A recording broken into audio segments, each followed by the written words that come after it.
nosotros tenemos 2 años trabajando en una visión que se llama Conociendo a Jesús, mirando la cruz. Puede que para algunos de nosotros conocer a Jesús sea algo irrelevante porque ya lo has conocido incluso desde que eras niño. No sé si alguien aquí era católico, yo era católica. Y desde niña me llevaban a la iglesia y desde niño me enseñaron quién era Jesús, cómo había nacido. Todos sabemos cómo nació Jesús. Todos sabemos que Jesús tuvo un ministerio, ¿sí? Todos sabemos que Jesús hizo milagros. Todos sabemos que Jesús murió en la cruz y todos sabemos que Jesús resucitó. Amén. Eso lo sabemos todos y a lo mejor podamos decir que parece irrelevante ese propósito o esa visión, ¿verdad? Imagínate mirar la cruz. Conociendo a Jesús, mirando la cruz. Miro la cruz. No sé si te has preguntado como iglesia cuál es el propósito o el objetivo de la visión que el Señor nos ha dado a nosotros como pastores. No sé si en algún momento te lo has preguntado, eso es importante. No podemos andar por la vida sin entender las cosas. Necesitamos entenderlo, necesitamos saber el propósito, cuál es el objetivo de la visión, el objetivo de la visión, el propósito de la visión. Puede que necesitemos empezar por conocer el concepto de visión. ¿Sí? Todos aquí saben lo que significa visión. La visión puede tener diferentes significados dependiendo del contexto donde nosotros la apliquemos, ¿sí? Pero en general la visión es la acción de ver. Es la acción de ver. Tiene diferentes contextos. Por ejemplo, visión en el sentido de la vista. Es la capacidad de que nosotros podemos ver a través de los ojos, ¿sí? Muchas personas nacen ya con un problema de visión, ¿no? Y algunos vamos perdiendo visión con la edad. Yo, por ejemplo, he ido perdiendo la visión con la edad. Ese es un contexto en el cual aplicamos el concepto de visión. Luego hay otro concepto, capacidad de imaginar o anticipar el futuro. Se refiere a la habilidad de una persona para prever o planear el futuro con claridad o imaginación. Los empresarios, por ejemplo, ¿no? André o Esther tienen una visión en su empresa. Cuando iniciaron su empresa o quien la inició en su familia tenía una visión y vio, ¿no? Planificó para llegar a esa visión. Otro concepto, imagen o representación mental. Puede referirse a algo que alguien ve en su mente como un sueño, inspiración. Nosotros sabemos que en el Antiguo Testamento el Señor habló a algunos de sus profetas a través de la revelación, ¿sí? Entonces, más o menos esos son los contextos en los cuales podemos aplicar el concepto de visión. Pero independientemente del concepto o el contexto, está claro que para los seres humanos es muy importante ver. ¿Sí? ¿O no? Imagínense lo que pasa con las personas que nacen sin poder ver. Se estarían perdiendo todo lo que nosotros podemos ver y admirar con nuestros ojos. En general, para todos es importante ver. De hecho, hay personas que dicen ver para creer, ¿verdad? Y difícilmente los seres humanos creen si no tienen una evidencia visible. ¿O no? ¿O estoy equivocada? Difícilmente. Entonces, yo te voy a invitar a que sigamos con la visión. Vamos a ir a Juan 19, del 31 al 37. Vamos a seguir en obediencia, ¿no?, a la visión que Dios nos ha dado. Y vamos a leer lo que dice el texto. Dice la palabra de Dios. ¿Ya lo tenemos? ¿Sí? Como era la preparación de la Pascua y a fin de que los cuerpos no se quedaran en la cruz durante el día de reposo, ya que aquel día de reposo era de gran solemnidad, los judíos le rogaron a Pilato que se les quebraran las piernas y fueran quitados de allí. Entonces los soldados fueron y les quebraron las piernas al primero, lo mismo que al otro que había sido crucificado con él.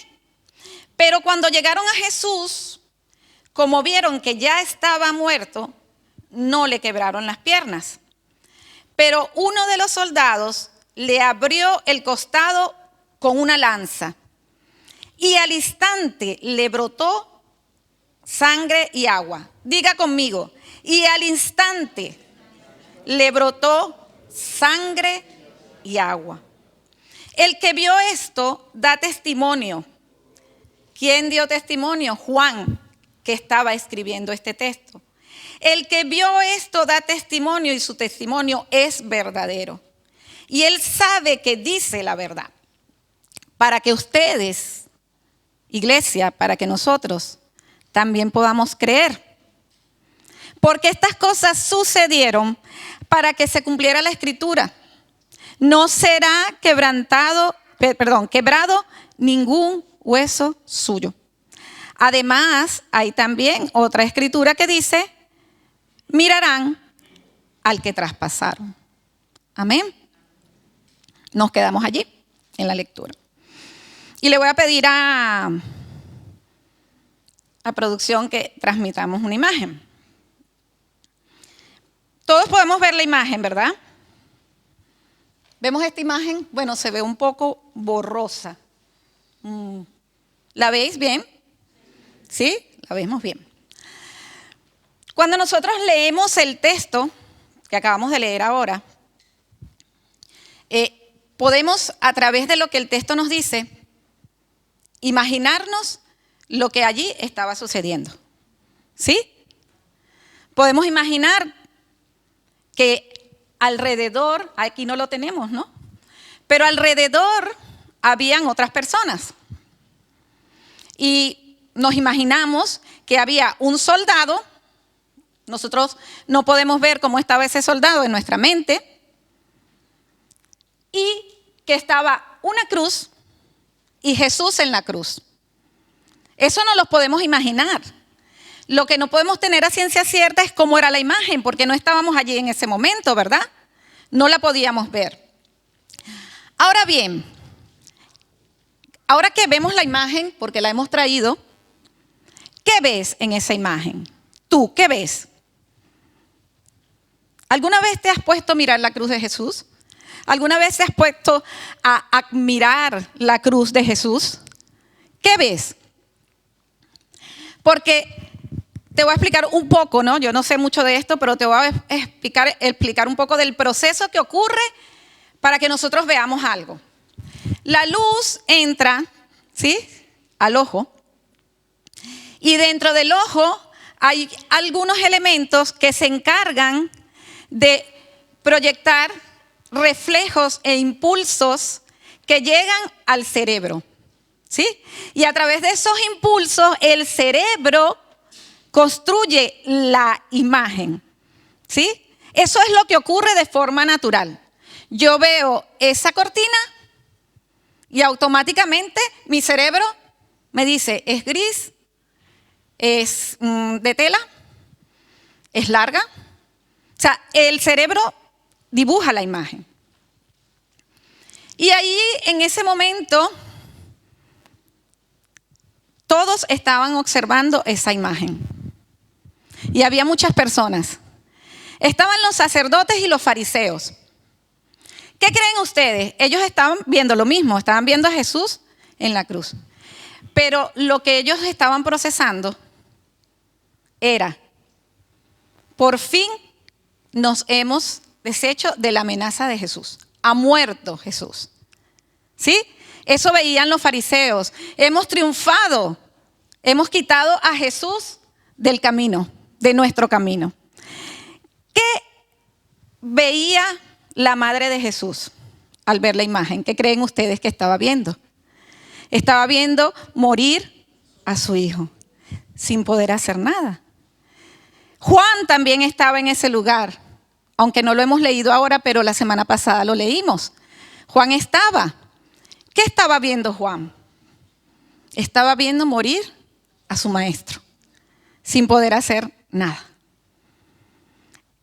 Una misma imagen, pero cada uno estaba viendo algo. Los soldados estaban viendo a un farsante porque no se pudo bajar de la cruz y salvarse a sí mismo. Ahora bien, ¿qué estaba viendo Dios? ¿Qué veía el Señor? ¿Qué veía Dios? ¿Qué estaba viendo el Padre, el Hijo y el Espíritu Santo?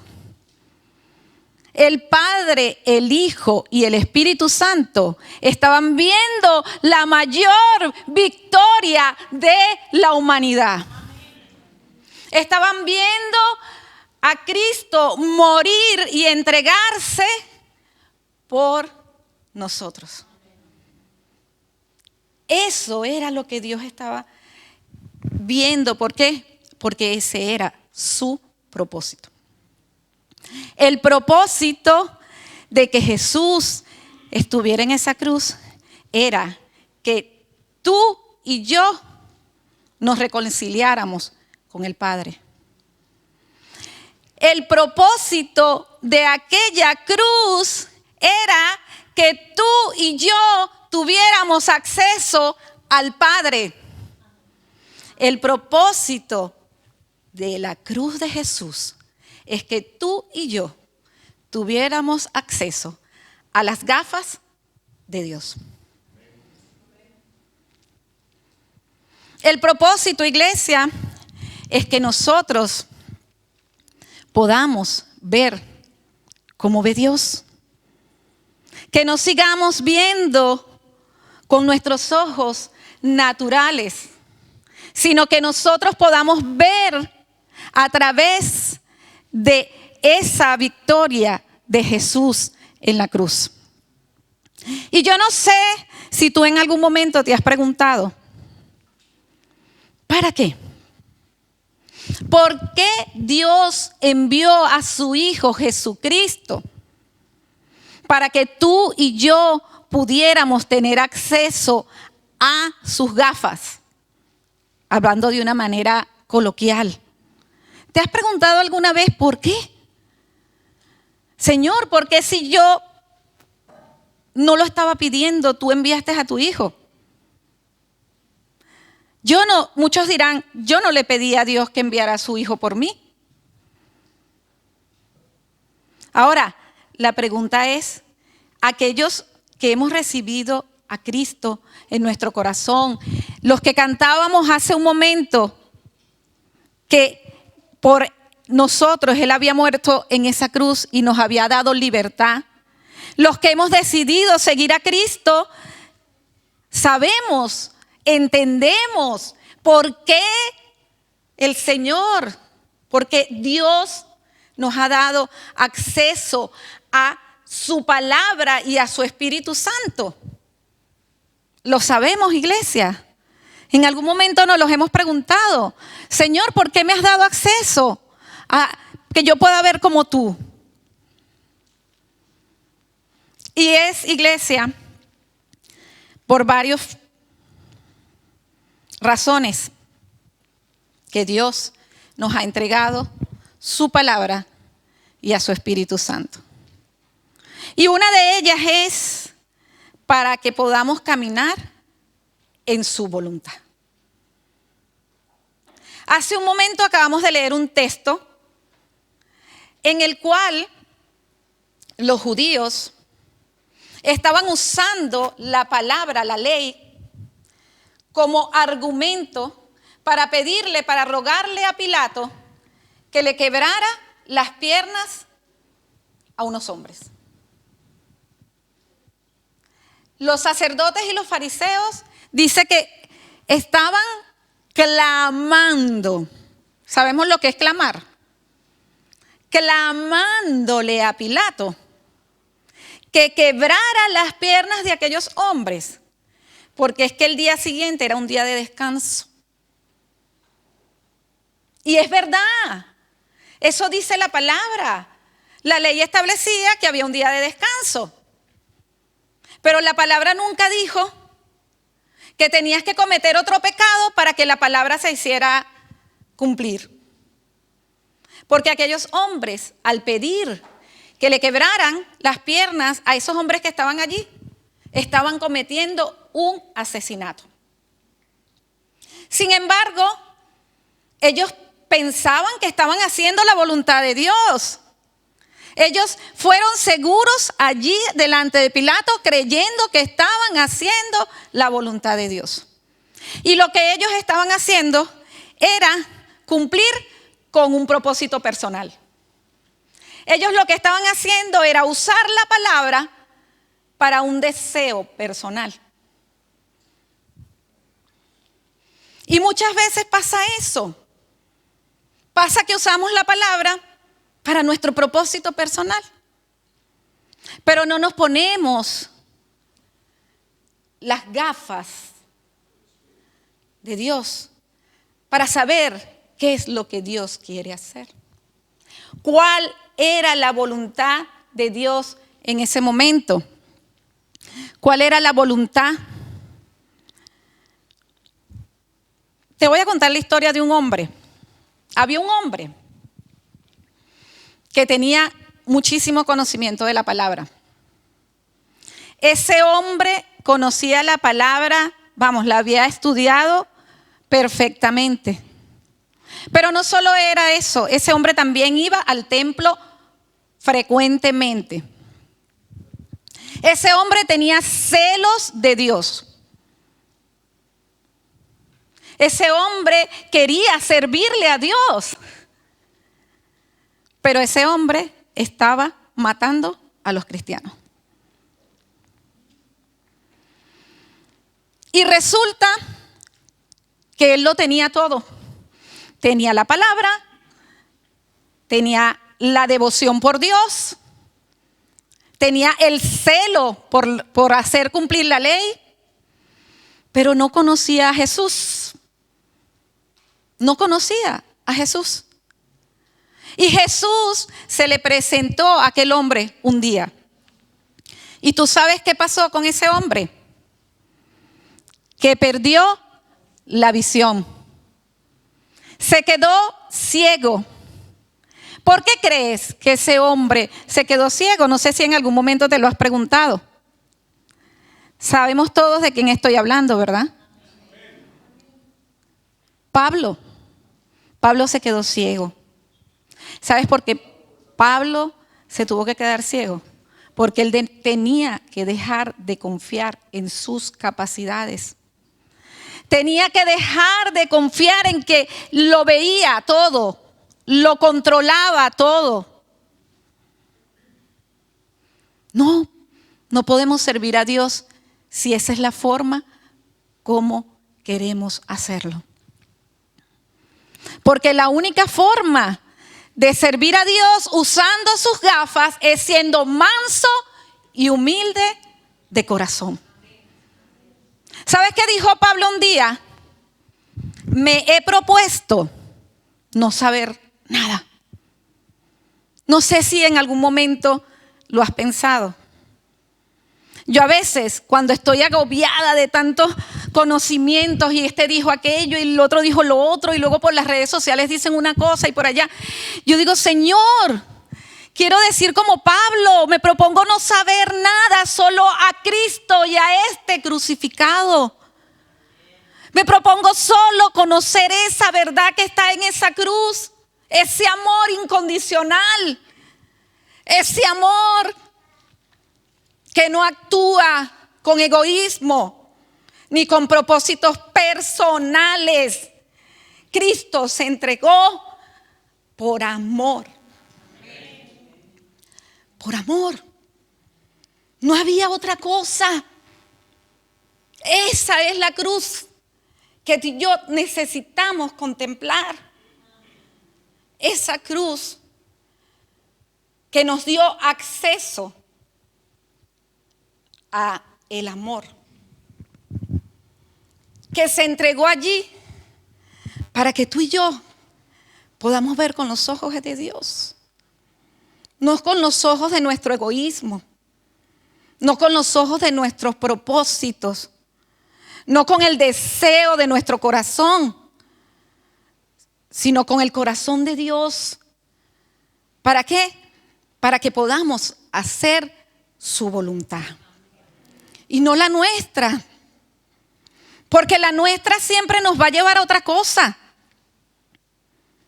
Muchas veces nos quedamos allí anclados en nuestro pasado, bien sea porque hubo algo que nos dañó y no podemos seguir adelante porque no conseguimos quitar eso de nuestro corazón, o bien sea porque hubo algo que nos hizo muy, muy feliz y queremos que vuelva otra vez.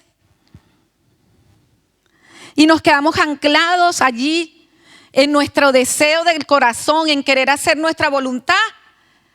Pero las gafas no están para eso. Si el Señor nos ha dado su palabra y su Espíritu Santo, es para que vayamos adelante. Porque lo mejor es lo que está por venir. ¿Acaso no dice su palabra que su gloria postrera, o sea, la gloria que viene después, será mejor que esto que estamos viendo ahora? Entonces, iglesia, no nos quedemos en los deseos de nuestro corazón, porque son engañosos, nos engañan. No es para eso que Jesús murió en esa cruz. Al contrario, murió para que tú y yo seamos libres en Cristo. Para que ya nada nos ate. Para que el pecado no se enseñoree de nuestras vidas. También nos ha dado las gafas para que vivamos por fe. Si seguimos leyendo el texto, dice que cuando el soldado atravesó el costado de Jesús, ¿qué ocurrió? Inmediatamente salió agua y sangre de su costado. Y muchos científicos se han encargado de darle una explicación lógica a ese suceso, a eso que ocurrió, el hecho de que Jesús se le perforara su costado y botara o derramara sangre y agua. Y claro que sí, existe un argumento clínico. Clínicamente hay una explicación. Y si quieres lo puedes buscar, le puedes preguntar al chat GPT, al chat GPT, ¿no? Que ahora es el que responde todo. Se lo puedes preguntar y te va a decir qué ocurrió clínicamente. Pero realmente, iglesia, si hay personas que se están dedicando a buscarle explicación al tema natural, están perdiendo su tiempo. Porque eso que sucedió allí ya estaba escrito. Porque hace 552 años antes de que sucediera lo que el soldado hizo allí, Dios ya lo había dicho. Zacarías 12:10, si quieres buscarlo, y si no, yo lo voy a leer igual. El profeta Zacarías, 552 años antes de la crucifixión de Jesús, dijo lo siguiente: y derramaré sobre la casa de David y sobre los moradores de Jerusalén espíritu de gracia y de oración, y mirarán a mí, a quien traspasaron, y llorarán como se llora por hijo unigénito, afligiéndose por él como que quien se aflige por el primogénito. Espíritu de gracia y de oración iba a ser derramado por un hombre cuyo costado iba a ser traspasado. A 2 hombres le partieron las piernas, pero Jesús no, porque Dios ya lo había escrito. Porque cuando Dios dice algo, se cumple. Porque Él no es hombre como nosotros para mentir. Y como dice su palabra, ni hijo de hombre para arrepentirse. Estaba escrito. Y en Jesucristo no solo se cumplió esta profecía, sino que se cumplieron muchas más. Si quieres en tu casa lo revisas, te lo dejo como deberes, ¿no? Como dicen. Pero fueron muchas las profecías que se cumplieron en Cristo. Ahora, ¿qué era lo maravilloso de aquello que estaba sucediendo en ese momento? Podemos poner la imagen. Henry. Cuando este hombre atraviesa el costado de Jesús, inmediatamente sale agua y sangre. ¿Sabes qué es lo realmente maravilloso de eso que estaba sucediendo? Que se estaba cumpliendo el derramamiento de sangre. Y sin derramamiento de sangre no había perdón de pecados. Y lo realmente maravilloso es que Cristo derramó su sangre para que tú y yo hoy estemos libres del pecado. Y su agua también es importante, porque a través de su agua Él nos ha santificado. Y ustedes dirán, ¿y qué es esto? Que ahora yo soy santo, que tengo una aureola en mi cabeza. No, no es eso. Lo que sucede es que gracias a esa sangre y esa agua derramada, tú y yo ahora hemos sido sacados del infierno, del reino de las tinieblas y trasladado al reino de Dios. Eso es lo que ha sucedido. ¿A cuántos les gusta aquí el fútbol? A todos, ¿verdad?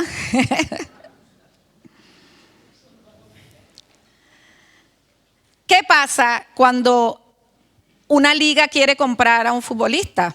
Paga mucho dinero, ¿verdad? ¿Y lo contrata para qué? Para que juegue para el equipo que le pertenece.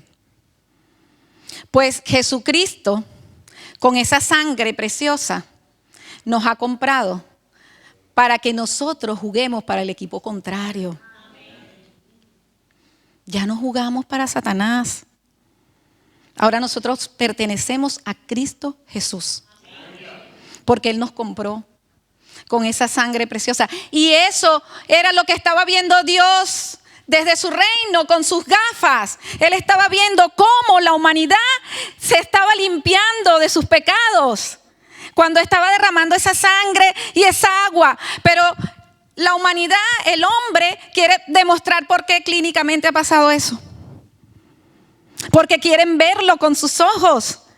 Porque eso es el ser humano.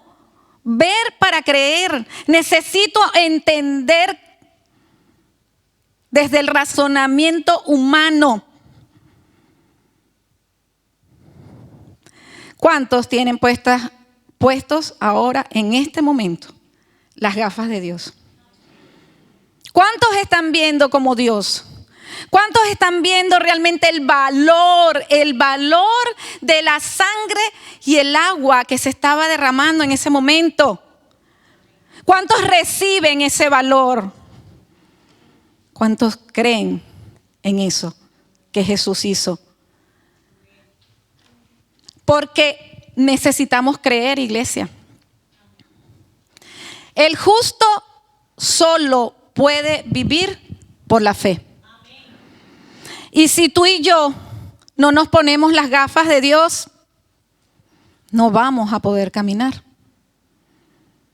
Porque solo por fe podemos nosotros andar. Y se cumplieron esas profecías. Se cumplió. Que Dios había dicho, no le quebrarán los huesos a mi hijo. Al justo, no.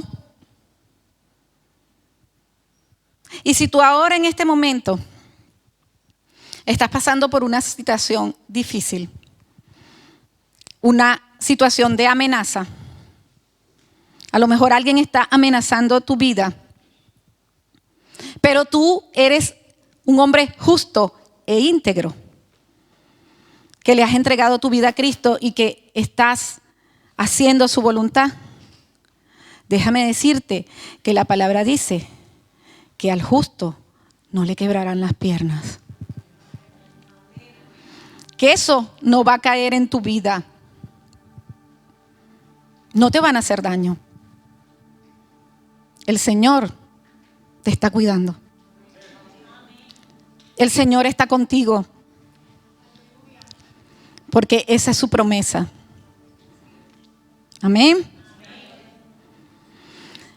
Pero se siguen cumpliendo. Aún todavía hay profecías por cumplirse. Apocalipsis 1:7 dice, mirad, y esto lo dice con mucha alegría, ¿no? Con una expresión que yo ni siquiera puedo transmitir.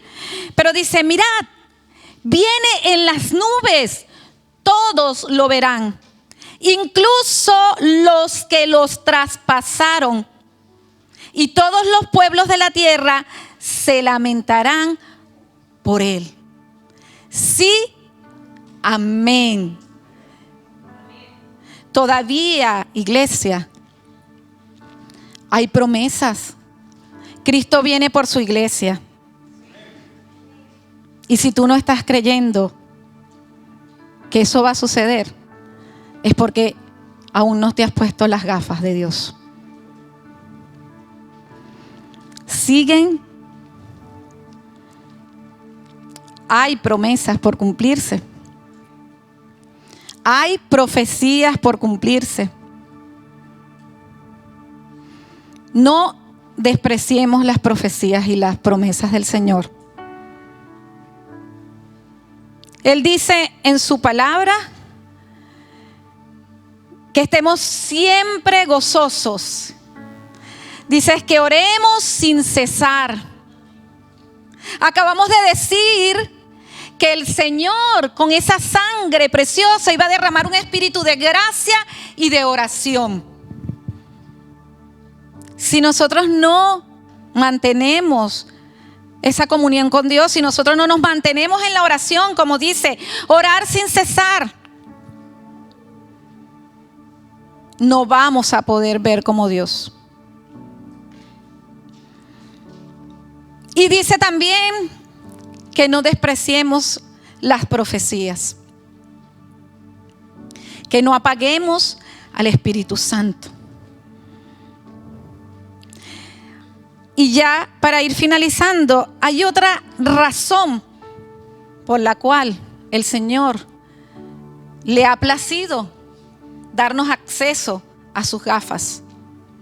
Hay otra razón. Y esto es para que podamos ser testigos de sus maravillas. Juan estaba allí en ese momento y escribió en su libro, en el Evangelio de Juan, que él había sido testigo de aquello, de que vio cuando el soldado perforó el costado de Jesús e inmediatamente se derramó su sangre y el agua. Él dice, yo fui testigo y se los digo para que crean.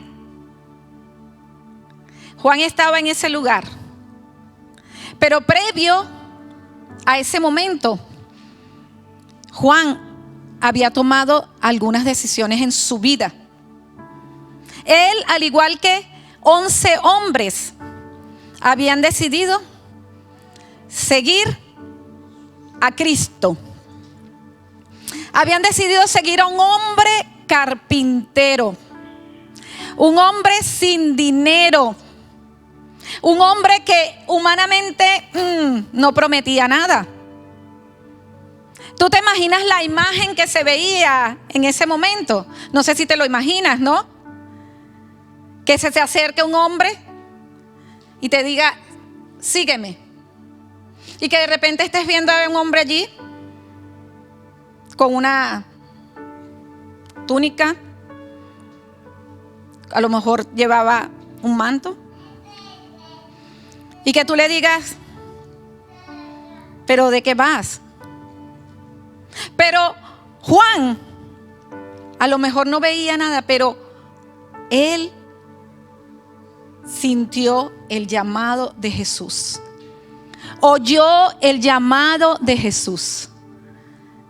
Yo no sé si tú en esta mañana estás oyendo el llamado de Jesús, pero no ves nada. Ves un hombre normalito. ¿Qué has visto esta mañana cuando te has puesto frente al espejo? ¿Qué has visto? A lo mejor has visto así y has dicho, vaya vida la mía. O si no, has dicho, guau, qué guapo que estoy.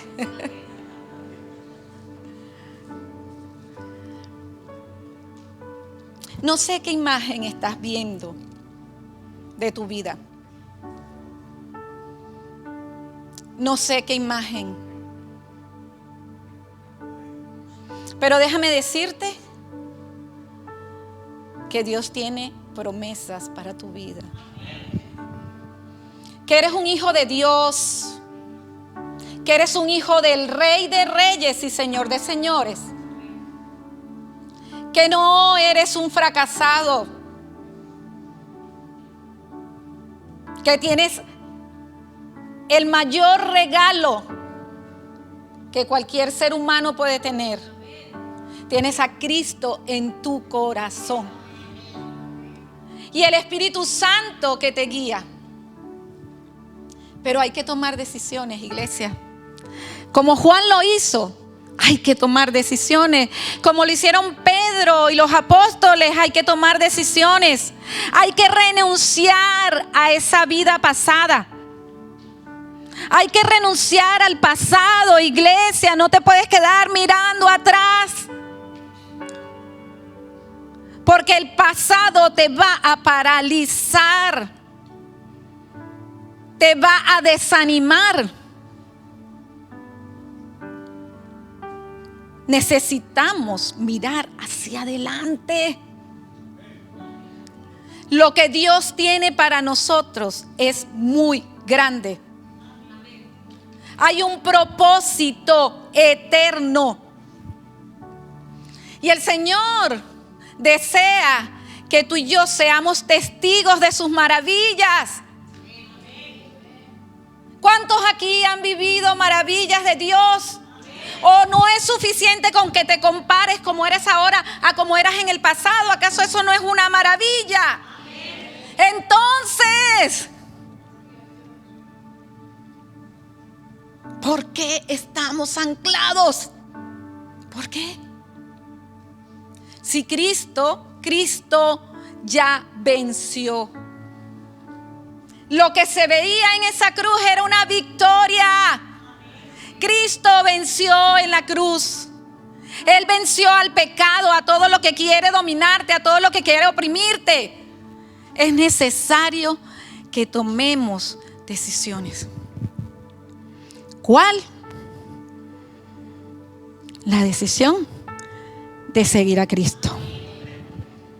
La decisión de ponernos.